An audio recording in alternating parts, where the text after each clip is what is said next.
We are back at the Function House, another edition of Live from Redhook. We have our special guest DJ tonight, DJ DP1. Yeah. What up, what up, what up? Welcome to the show. Thank you for having me. Thank you. Pleasure having you. Thank you, my brother, for real. I was like trying to rush over here. I was like, I can't miss this. You don't live too far though. You're I was just trying to organize some music or whatever. So I'm a freestyle my set and then also like try to do some shit that I kind of pre-planned or whatever. So. Nice. Some fancy stuff. Yeah. I don't know about fancy, just fun stuff. As long as I'm having fun, hopefully the audience will enjoy. You know what I mean? So, but it's definitely an honor to be here. I peeped a couple of the other shows and there was some amazing talents that walk through this spot. So it's an honor to be here. Positive energy. It always gives off the positive energy. Like you could tell when he walked in here, like no stress, just sort of fluid. Even like when you're just practicing back and forth. It's just like, thanks, man. Thank you. Make it look easy. I just try to have fun with it, man. How you been, man? I haven't seen you in a long time. Yeah, I've been all right, man. We got this thing going, putting a lot of work in here. Beast right here. Club assassin right here. Restaurants, maybe. But yeah, man. What's okay? So how long has this been? Catch me up to speed. I don't know how long has this been going on. We've been doing this since January. Okay, congrats. Thank you. Every Tuesday night we have somebody different come in here. Every week. Every Tuesday we've missed one show because we had a no-show. Actually, we're not going to name any names. Okay, I'm glad it wasn't me. I'm glad it wasn't. One DJ decided to not even return our phone calls. Really? Didn't even show up on the show. Wow. Yeah. So I want to know how you got into this business. I want to know. Take us back to the early days and how you started DJing.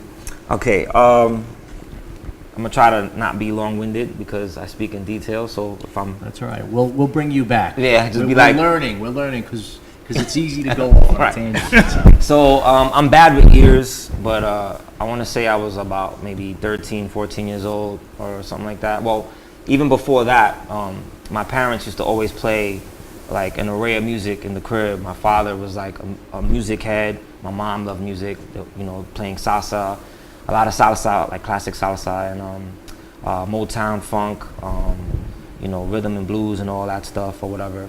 And then just watching videos, Michael Jackson and all that stuff and, funk videos and Spanish videos. But then listening to Kiss FM and listening to Red Alert, and then at times Chuck Chill Out, but mainly Red Alert. And I was like, what the hell is he doing? I didn't understand what he was doing. Like, I was like, how is he, whatever he's doing to the music, how is he doing it? Is he like pushing a button? Like, I didn't understand. I didn't really get or like grasp the idea of like using two turntables and stuff like that. It wasn't until my homegirl, Sabrina, she would always have, her and her family, the Morales family, they would always have these gatherings or whatever. And I told them, I was like, I would love to learn how to DJ one day, this, that, whatever. She was like, really? I was like, well, she was like, some of my friends, they actually have DJ equipment. I was like, who? So she introduced me to them. They go by it's the Alava family or whatever. Am I coming through? Yeah, take this microphone. Okay. Give me the other hand. Cool. The Alava family, go ahead. Alava family, right? So Dean Leo and Victor Alava. So Victor Alava, he's the one who pretty much had the equipment. And Sabrina hooked me up with them. I would go over to their crib. I saw the equipment for the first time. I was like, that's what Red Alert's using. 2 turntables and a big-ass mixer, or maybe not. I don't know. That was the aha moment, right? Right, yeah. I was like, oh, shit, this is crazy. So they had a Gemini system, and they actually trusted me to use their system. And I'll be practicing in their room. I'm talking about for hours, to the point where their parents would be like, get this guy out of here. Get him out of here. You know what I'm saying? So like, I definitely, I always pay homage and respect to them, because if it wasn't for them allowing me to touch the set, I don't know, because I was always shy. I never wanted to impose. I never wanted to like, overstay or outdo my welcome. But they always were like, come over. They would let me stay over and crash, and I would just practice. And then from DJing their house parties, I absolutely sucked. I was horrible. How old were you at this point? Around that time, like 14, 15 years old, something like that. And this was 19 what? I'm horrible. I'm horrible. But yeah, I think also around that time I was going out with this girl, and unfortunately her brother had passed away. My ex, Carrie, her brother had passed away, and her family, they were trying to figure out what they wanted to do with some leftover equipment that he had. He had some like old Gemini turntables. They were gonna like either throw it out or give it to someone, and I was like, give them to me. So I took them, and then I bought my first mixer from Victor, from the older brother, from Victor Lava. Now, around that time, Enough used to live next building to me. And what part of you? Ocean Avenue. Ocean Avenue. Yeah, okay. Midwood. He's Flatbush, but I don't claim I'm a Flatbush head. I'm an Ocean Ave head. You know what I mean? Nah, because real Flatbush heads will check you. Like, I never see you on Flatbush. You keep on saying you from Flatbush, you ain't from Flatbush. So I'm like, I'm from Ocean Avenue. I can say that, you know, with a fact. So anyway, so I used to, we got cool, and I would like, constantly blow up his phone. He would let me come over his crib. And he was the only dude at the time that I knew that was really doing shit. You know what I'm saying? Like, he would fill in for Red Alert on Kiss FM. He would, he was DJing clubs, mix CDs. Mix CDs, mixtapes. I looked over there, I got a little distracted.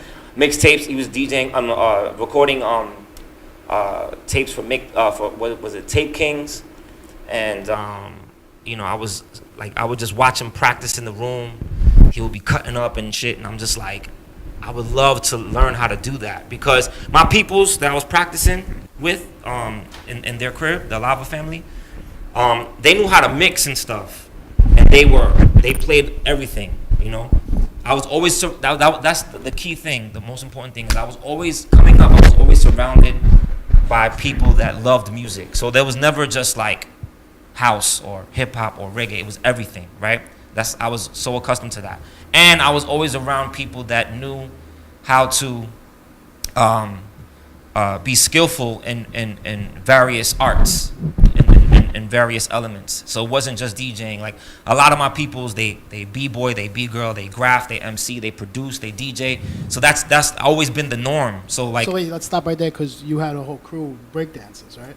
Right. Well, that didn't happen till way later. I started DJing first, and I was gonna say real quick the reason. What led me to purchase my first mixer, which was a Gemini mixer, 3-channel joint with the VU meters with the wooden panels on the side. The standard. Yeah, start I out think right Jazzy there. Jeff came out with his own rendition, his own version years later or whatever. But I had that joint, and the reason what led me to save up money and get that was because I was driving Enough crazy. I would call him every day, and he would be like, "Nah, now, Pop, I'm busy. Right, I'm working on something, Pop. Tomorrow, Pop. I don't know, Pop. Next week, Pop." So like, he was definitely there for me to give me guidance, but I needed my own set, and then that's when I started getting better. When I started honing in on my skills, practicing like a monster.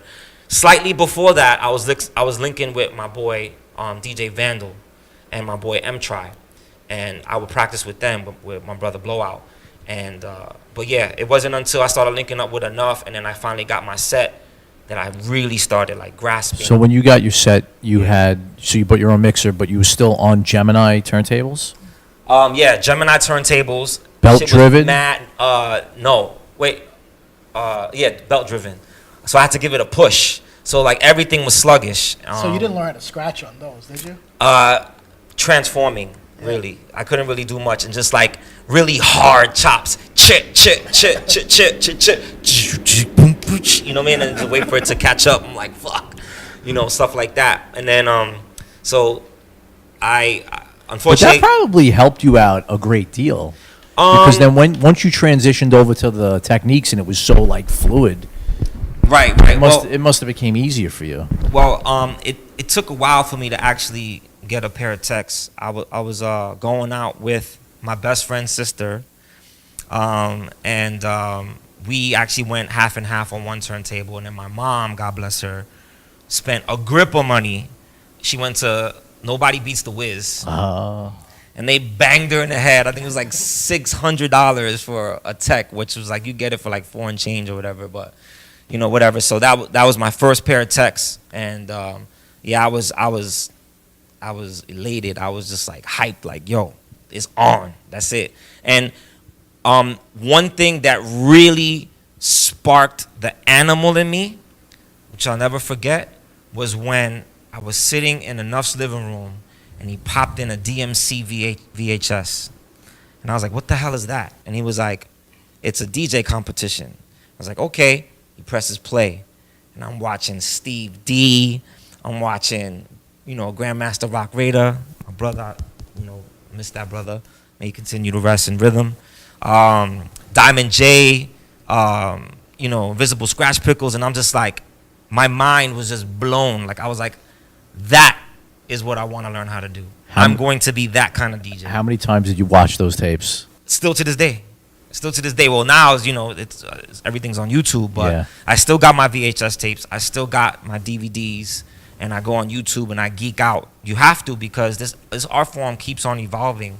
So it's just like you can never get too comfortable. So you were studying. You become stagnant. You know what I mean? Yep. You can't ever allow yourself to be like, I'm the best. Because then you won't practice anymore, and then you start. I mean, a lot of people don't want to admit it, but you get sloppy. You're not as sharp. You're not as clean. You're not as aggressive. You're not as creative. You know what I'm saying? So there's no such thing as you never need to practice anymore. So you still practice every day? Yeah, still to this day.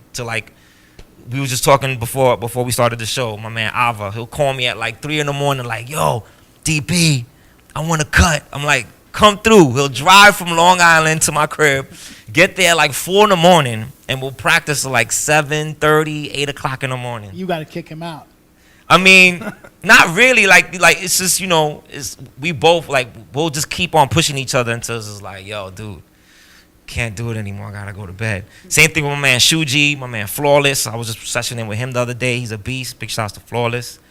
Yeah, man. So there's a lot of animals out there. So you're practicing every day still? I try every day, but life gets, things in everyday life gets in your way.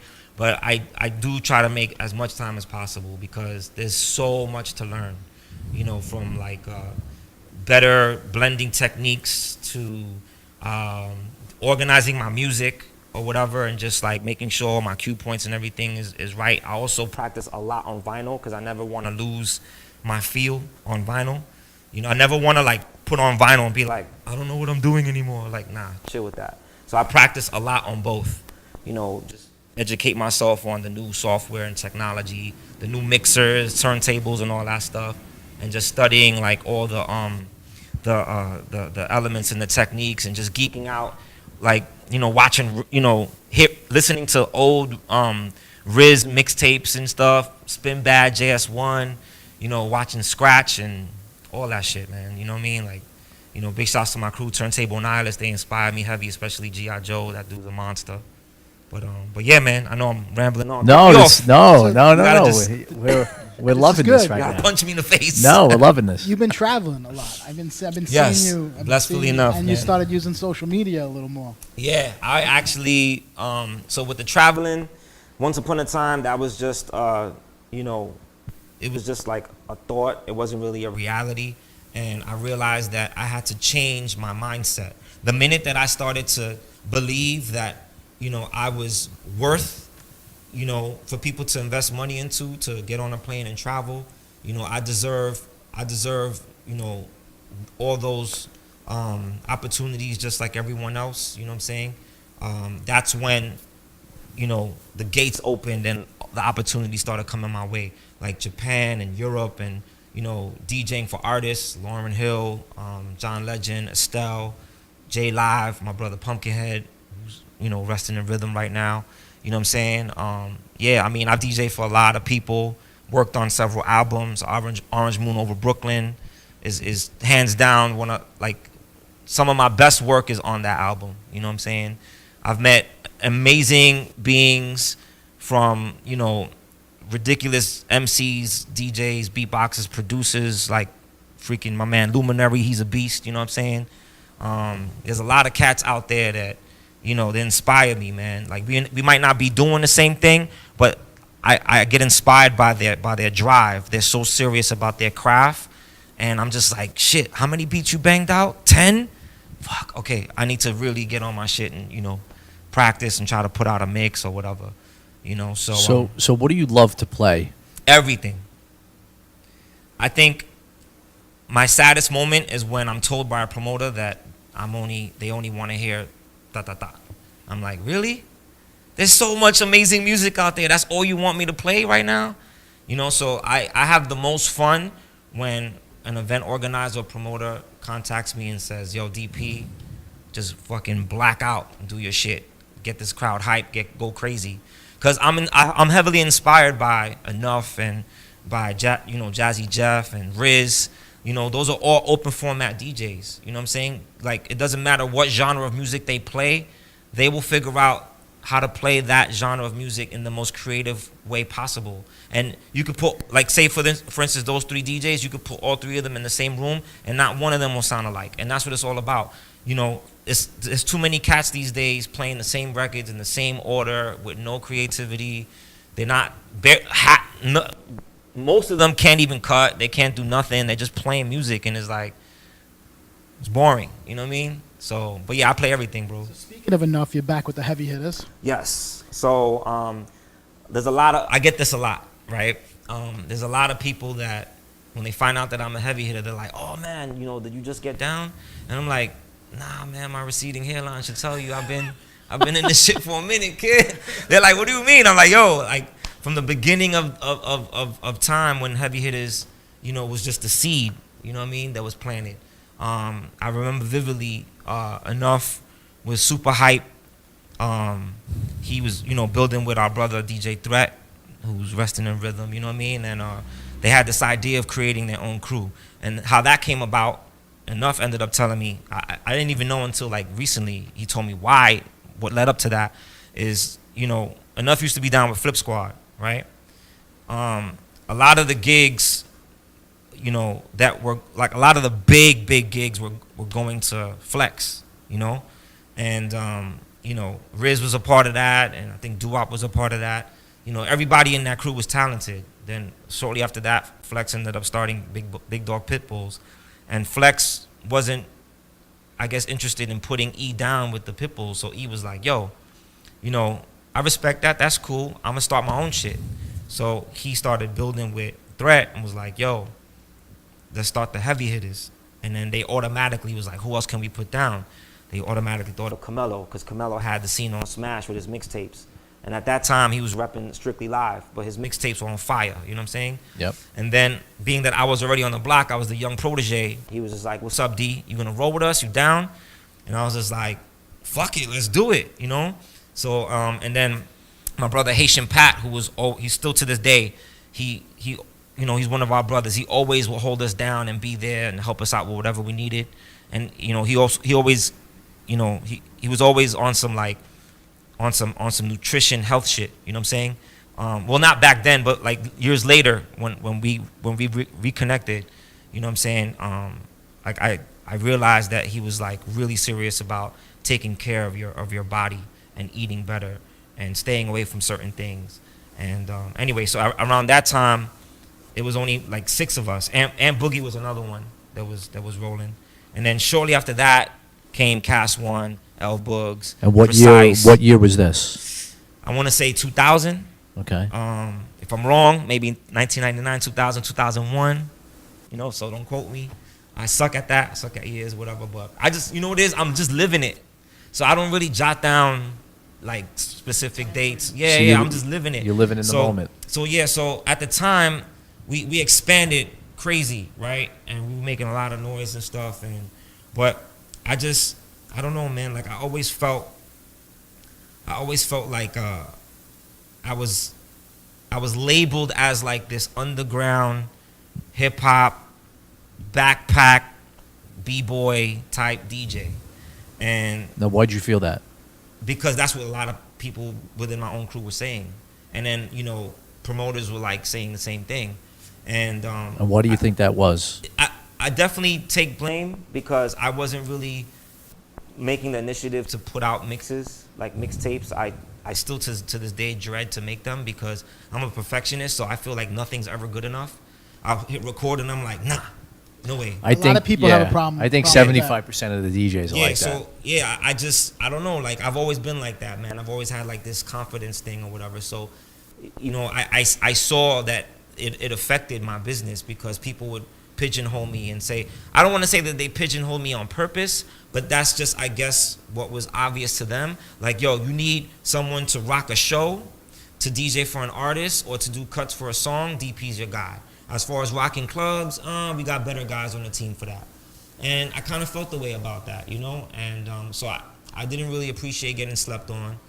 I'm not trying to shit on nobody. I'm just being honest. Yep. You know, you're actually the first one to ask me this question live in an interview. But yeah, like at the time I was like, you know what? I'm just going to branch off and do my own thing. And that's what I did. I know E wasn't really happy with me, you know what I'm saying? And it was like a bittersweet moment.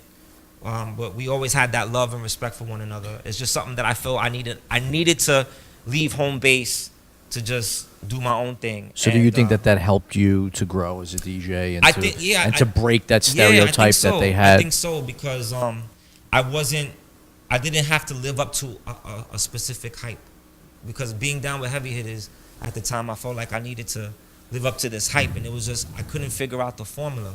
So I was like, you know what? I'm gonna just do my own shit. So I went hard with the b-boy lane, DJing all the b-boy battles, you know, like all the local New York battles, b-boy massacre, you know, step your game up, what you call it, and then later on Rebel BC1, you know what I'm saying, Kings of New York, you know, list goes on and on, you know what I'm saying, Chicken and Beer, my boy Nemesis. But yeah, so I went hard in that lane. I was traveling a lot, rocking with artists, doing tons of shows and stuff, festivals, all that, whatever. And then years later, several members were like, yo, we miss having you around. Like my homegirl Beverly Bond, she's like, yo, your energy's awesome. We miss having you around. You know, you're my brother and all this stuff. And I was just like, so I had a couple of talks with E, and you know, he wanted to make sure that it was a good idea, and I get it. You know, I respect him for that. And then Ben, my brother Big Ben, was just like, yo, this is bullshit. Just talk to everybody. He spoke to everybody on my behalf, and they felt like it was a good idea, but they made sure they were like, this is not a revolving door. You know, we were okay with you leaving back then to branch off and do your own shit. We're going to accept you coming back to the nest, but you can't just keep on coming and going. This is not that thing. And I was like, nah, man, I know what it is now. You know what I'm saying? I know what this means for me, and I know what I'm gonna do with it, and I know how I'm gonna leave my mark. You know what I'm saying? And add to my, you know, legacy that's still building. You know what I mean? Well, sometimes it's not always clear to see something, you know, for what it is. Right. And sometimes you have to go and make that change and learn, you know, by putting yourself out there. Yeah. And then you understand, or you gain that wisdom or that knowledge by having that experience. Then to come back, right, it sort of comes full circle. Yeah, not for sure, man. Like, I get, like, I figured out the formula where I'm busy every week. You know, I got tons of people wanting to look out for me. You know, I got strong connections with people, you know, flying me out to Japan. Big shouts to Sankon. You know, heads looking out for me out there. My man Lead. Sarasa, really, the whole Japan thing jumped off with my homegirl Sarasa. She put the seed in my brain and was like, yo, you need to come out here. I was like, they don't know me like that. She was like, you'll be surprised. She started dropping my name to some of her peoples. Next thing you know, she was like, look, this is what we're gonna do. I'm actually gonna add you onto some of my gigs. You know, she let me crash in her living room, right? So I could save money on hotel. She was like, you pay for your flight, okay? Come out of pocket. Come out here with merch. You know, do what you gotta do. See what happens. I listened. Yo, thank God for her, because now I got it to the point where another group of people are interested, Sankon and some of other people's. You know what I'm saying? Even my man Shuji hooked me up with this cat named Ru. That's how he says his name. And I got the Okinawa gig, which just happened this year. And it's all from just believing in oneself, investing in yourself, and, you know, humbling yourself. Don't expect that people are just going to drop money on you. Especially if you don't have a discography, you're not producing music. I don't produce music. I don't know how to produce. That's the missing link. Once I figure that out, I feel like my career is gonna like skyrocket. Now, why haven't you ever ventured into the production game? Confidence, you know. I just feel overwhelmed. You know, I've even asked my man Luminary and shit, like, yo, he would explain some shit, and it would just my head would be like ready to pop. I'm just like, all right, it's too much for me to deal with that right now. So, you know, I definitely finally recently turned on my Native Instruments machine, started banging away on the buttons, and I was able to learn how to chop some stuff up, whatever. But yeah, that's the missing link. Everybody that I see out there that they're crushing it. They're all producing. They all have discographies. You know, like I have been featured on several projects, but it would be amazing to have my own album featuring artists that I really want to rock with from all over the world, and then put together my own tours and shows like Static Selector. He's living that dream. You know what I'm saying? It's a reality for him. He's a monster. He wakes up at 9 a.m. and he just goes, and he's working with the best of them, and he sets up his own tours all around the world. I'm like, that's the only thing that's missing for me, you know. So with the b-boying, to get back to that, years later I got into that. My homegirl Abigail inspired me to get into breaking or b-boying, and then over time I linked up with Alien S and Quick Step, Rockefeller, and Legs, Crazy Legs, and Mad Crews, you know, Breaks Crew, Supreme Being, Step Fiends. Is there still a big scene for that? Big, humongous. If you don't see it, you have to just go out there and find it. You know what I'm saying? It's out there. You got little 3-4-year-olds getting busy. You know what I'm saying? You know it's big in Japan. Huge in Japan. I mean, it's a huge scene in Asia and Europe and Africa, everywhere. It is big. Legit. I mean, you see it on the internet. Yeah, in some of these it's getting competitions. bigger Yeah, and bigger. it is Like, big. yeah, it's huge. Like, there's this company called Silverback, and UDEF. They throw a lot of big events. Rebel BC1, Battle of the Year, Freestyle Session. Yeah, there's tons of events out there. So every so often I'll rock, you know what I'm saying? But, you know, I feel like I've done enough to act like, I feel like I've left a crater in that scene where, you know, I'm definitely like, I became a pillar in that scene, you know what I'm saying? Just from being consistent.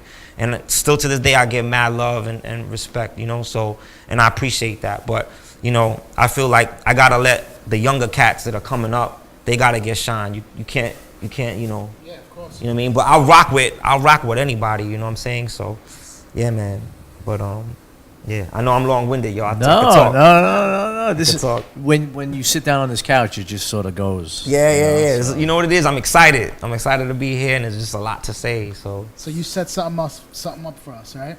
I don't have like a set routine, but I just like, you know, just so I'm not looking for shit last minute, because, you know, sometimes you're like, oh, this could go perfect with this. So, like, you know, I kind of got, you know, stuff like that set aside so I can get to it quicker, and then everything else I'm just kind of just gonna flow or whatever. I can play whatever, right? You could play Anything you whatever you want. Awesome. Well, I'm a big fan. Dude, you, and I'm not just saying this because we're on camera or because he paid me to say this on camera.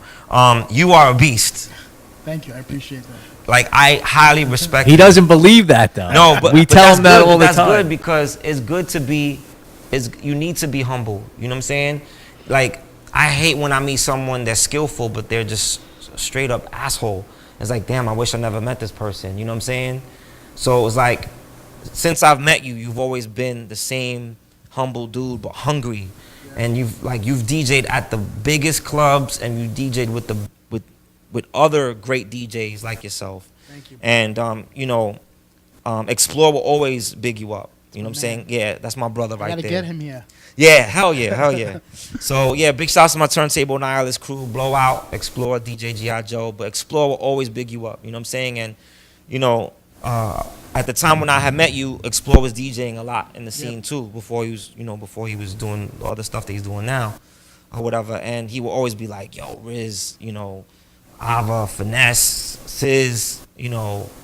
Anthony Vitale, they're all monsters, and I was just like, oh shit, you know, like He's little a by really little. good DJ, Explore, man. Yo, dude, like, he inspires me a great deal, and he's still doing it. He's still crushing it. He's still, you know, DJs at Place to Beach and other places and stuff. He still got his connections and stuff. So it motivates me and inspires me to push harder. You know what I'm saying? Because, you know, at the end of the day, I'm gonna push as hard as I can until this organ stops, and it's that time for me to transcend on to the next. But like, I'm not gonna stop. This is it. There is no plan B. It's just all about tunnel vision, straight to the end. You don't fuck with me, get out my way. You're in my way. I'm gonna keep it moving. I'm gonna learn and just surround myself around like amazing beings who are amazing beings as far as their personality, but also, those that are, diehard, activists and practitioners of music and hip hop culture. Because that's the thing. I just want to touch on this real quick. A lot of people, they're quick to say hip hop is this and hip hop is that, but they're mainly talking about hip hop rap. You know what I'm saying? They're not talking about the culture. They don't understand they don't even know how stupid they sound when they're like, oh, hip hop is this and hip hop is that, hip hop is dead and this is falling off and da da da. It's like, I get what you're saying, but you need to word it better, because I'm serious about this life, and I get offended when people say, hip hop is this, that, and the third. I'm like, yo, hip hop is not dead. I would not be standing in front of you if that was true. That shit is in my blood. You cut me open, and that's what you're gonna find. It's a part of my DNA. You know what I'm saying? And it because of hip hop culture is the reason why it's the reason why I'm here. Yeah. You know what I'm saying? It's the reason why we know each other. It's the reason why me and Luminary are brothers and shit. You know what I'm saying? Why all my peoples around the world, even if we don't talk the same language, it's the universal icebreaker. You know what I mean? And people need to understand it's more than just a sound. Even Grandmaster Flash said something real dope in the interview. He said, no matter what you're playing, it's all about what you do to the music. That's what makes it hip hop. So back then there were no hip hop records. You know what I'm saying? So like, you'll be cutting up funk and rock and disco and reggae or whatever. You know what I'm saying? It's what you're doing with the music that makes it hip hop. And people need to understand that shit. So from breaking to popping to locking, beatboxing, producing, DJing, MCing, all that stuff. If you're a true hip hop head, you're a true practitioner of this culture. There can never be a such thing as, oh, I like this, but I don't respect that. You don't have to like it, but at least respect it and acknowledge it. You know what I'm saying? So it's just like, especially with these young kids, man, this is like, I respect the new movement. I'm not hating on it. But I'll be damned if I allow bullshit to happen where heads don't get the knowledge and they don't respect the culture. And then they try to call themselves hip hop heads. Nah, yo. Well, that's what this show is all about, man. Yeah, man. You know what I mean? Straight up and down, so. Well, we're looking forward to hearing you play. Bless up, bless up. We don't want to waste any more time. Bless up, man. All right, we're going to take a 2-minute break. We're going to get DP1 up on the turntables. Let's do it.